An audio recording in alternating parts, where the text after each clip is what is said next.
За поефикасно регулирање на сообраќајот во централното градско подрачје, општина Виница планира во наредниот период да гради кружен тек на главната улица, за што веќе е започната и постапка за изработка на техничката документација. Освен тоа, ќе се работи и на планска документација за изградба на делница од регионалниот патен правец Р334, со што ќе се поврзат неколку мала за населбите од Риско-планинскиот регион. Градоначалникот на Виница, Ивица Димитров, на свечената седница на Советот на општината потврди дека постапката е во тек, односно се бара фирма што ќе ја изработи документацијата.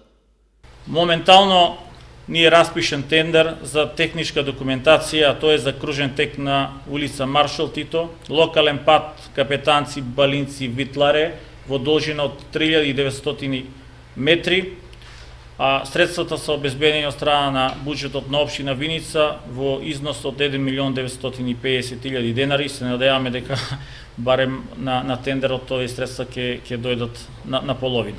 Решавањето на сообраќајната инфраструктура со кружен тек е наметнат со фактот што се работи за 3 крака крстосница на која се спојуваат улиците Маршал Тито, Браќа Миладинови и Моша Пијаде.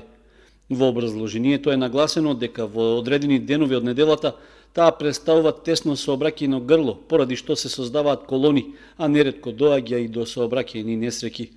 Рокот за пријавување на заинтересираните фирми за изработка на техничката документација за кружниот тек и за локалниот патен правец е до 25 јули.